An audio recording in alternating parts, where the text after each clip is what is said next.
Hey guys, this is our read aloud for today. It's called Tiger in My Soup. Today, my big sister is in charge of the house and lunch and me. I hold up my book. Will you read to me? I ask. Not now, she says.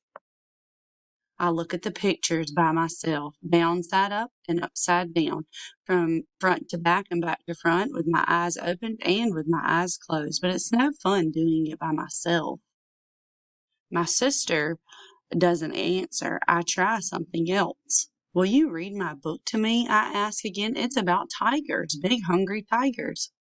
She doesn't answer. I'm hungry. This time she hears me. Well, it looks like she had earphones in, so he took the earphones out. My sister gives me a bowl of soup for lunch. Be careful, she says. It's hot.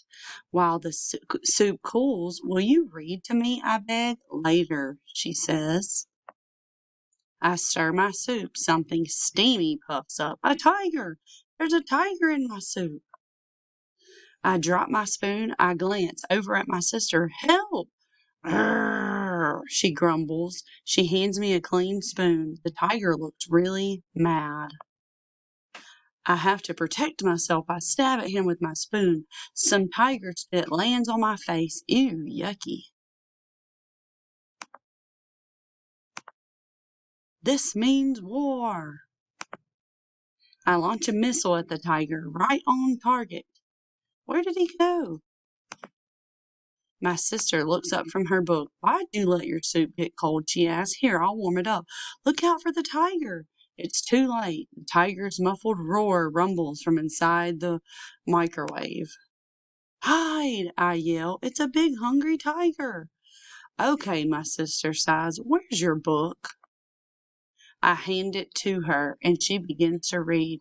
In the hot, steamy jungle, there was a loud roar. No, no, I say, you have to roar like a tiger.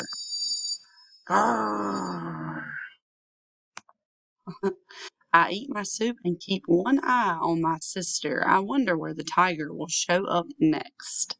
The end. He was using his imagination.